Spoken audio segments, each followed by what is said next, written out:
So the 2007 line came out and it sold really well. They made lots of good figures and a good amount of them came from the main cast. Being Optimus got great figures, Ironhide and Ratchet are baller, Blackout has a cool spin gimmick, and Megatron was there. But anyway, with a movie cast of 12 main robots, you're eventually going to run out of toys for your main line.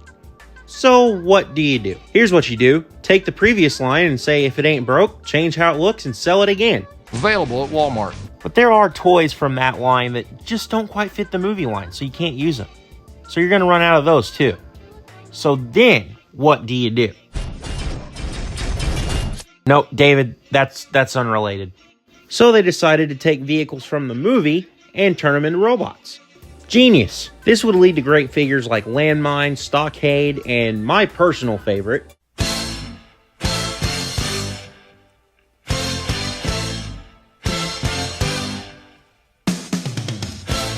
yep, Incinerator. I love this guy. He was released in the AllSpark Power subline in 2008, and he also apparently had his own wave for some reason. So yeah, we start in vehicle mode, and this is a V22 Osprey. But you might also notice it's very black. No, not like that. This is because this is the fancy Japanese release, which basically means he's got a smooth black paint job where all of his gray would be. And he's got a special accessory, but we'll save that for later. This will not be a comparison video though. We're just going to focus on this guy. I will show the American release in both modes though, so here's the vehicle mode now. You might remember the Ospreys from being in classic scenes in the movies, like being the first thing on Earth we see in the movie, then blowing up. They were also used in Dark of the Moon to get the Nest team to Chicago, then blew up. Then they used them to get on Cybertron in The Last Night, and guess what? That's right, they fucking blew up. So naturally, they made it into a Decepticon.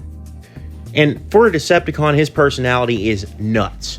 He would literally kidnap and interrogate Nest officers to find where Megatron's body was being held, until you realize after he's done with them, he drops them from 15,000 feet to their deaths. What? But when you realize he's an homage to Vortex more so than Blackout, it kind of makes sense. But anyway, we've got a black Osprey, and well, what you see is what you get, really. It's a black Osprey with some AllSpark blue accents, because AllSpark power. I love how it's not baby blue in Transformers. It's always going to be AllSpark blue ever since this line. But outside of that, he's well detailed and he is very greebled up. There is not a smooth edge on this guy. Also, even though you can see these white ones on the side, this top Decepticon logo is very inconspicuous, and I really like that. I wish they would do that more. As for features, he has landing gear that fold up really nicely underneath, and it holds him up fairly well. And now for one of the most unique features in Transformers.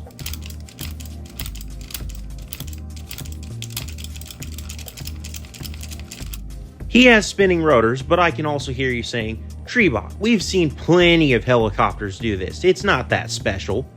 Hang on, we're getting there. The crazy part of this gimmick comes when you realize you can turn the assemblies any way possible, and you can still spin them. And after that, you spend the rest of your life trying to figure out what the is going on. Like seriously, look at this.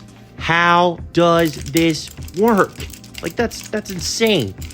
I don't know how this is blowing my mind, but it's the same idea with Galaxy Force Starscream. I still don't know how his gimmick works. Also, you can roll him across the table, but like, why are you doing that? Don't do it. Seriously, why would you want to scoot this thing across the table? I don't get it. Wait, what's that, David? Oh, David's just now informing me that apparently there's a drift build for the Ospreys, so never mind. I'm completely sold on this.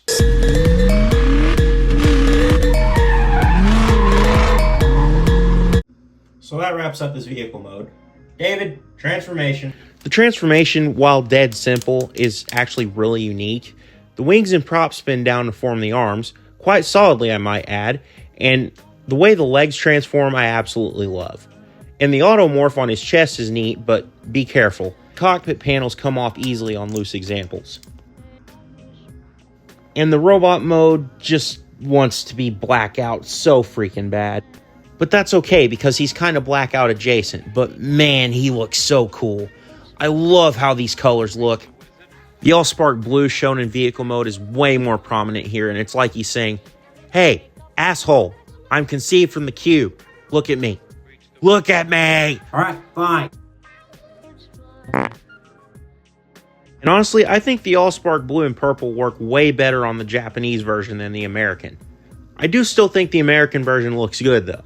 Honestly, his detailing hasn't changed too much except for his chest and shoulders that have really good greebly detail, but he's basically wearing the Osprey as a jacket.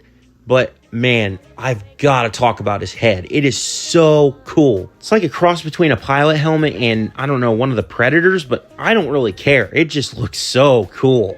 But overall, he's a pretty solid robot except for his back, because the tail fin literally does nothing. The fuck? But I really don't mind it because it actually makes the figure way more stable. And with how his feet are designed, I think that's a very good combination. As for features, he has white light piping, which honestly I kind of wish was red, but oh well. And the rotary gimmick returns again, but it's way more useful because he has no hands. Why don't I have hands? Ah! Well, considering he doesn't have hands, he must have been pretty dedicated to the whole Incredibles Omnidroid type thing.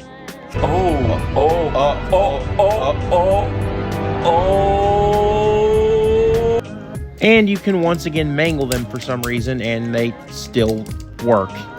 Albeit triggering all the automorph. But yeah, they still work. And he also comes with the AllSpark. Yeah, so in Japan, every AllSpark power figure came with one of these. Well, lucky you guys. Okay, Hasbro, you've got some explaining to do on this one. I mean, you have an Optimus Matrix in the Revenge line, a representation of the Pillars in the Dark of the Moon line, but your first line doesn't even have the plot device from the freaking first movie? Come on! Since Incinerator doesn't have any hands, you can give it to someone like Bumblebee here, and make him power up with the AllSpark, I guess. Or you could just doom us all and give it to Megatron. The AllSpark is Seriously, Hasbro, why didn't you give us an AllSpark? Were you afraid some 3-year-old was going to choke on it and die? Articulation on Incinerator is actually not too bad for the time. The head is on a ball joint. You can get really good movement out of it, really good look arounds. I mean, that's really, really good. His shoulders are on universal joints. You can go here, backwards, forwards. That's pretty good. The shoulders look like they're on ratchets, but they're really not.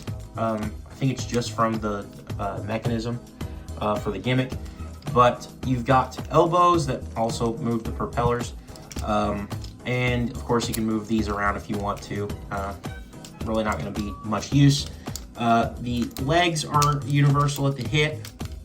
You can go up, you can go out, you could go back that much, but the tail is in the way. The knees go to about there before that happens. That does happen more often on my American release than it actually does on this one. So, and of course you can move the kneecap this way, or the knee pad, I should say, out if you need to, or you can take the ankle and move that down, you move that up, and the foot tilts because of transformation. So, not too bad. I mean, no waist swivel, but honestly, it's not too bad of an articulated figure. You can really get what you want out of it. So to wrap up, Incinerator is a good toy. He's not perfect and is a little weird, but he is a good toy with a cool alternate mode, gimmick, and a wild looking robot mode that goes with his personality. If you want to check this out, go for it. You don't necessarily have to go after the Japanese one, but it just comes down to preference of paint. I tend to like how the darker color looks with the blue and purple there, but the gray looks just fine. There really is nothing wrong with the gray. And I would love to keep going with these AllSpark power figures. With that being said, keep growing your collections. Treebot out.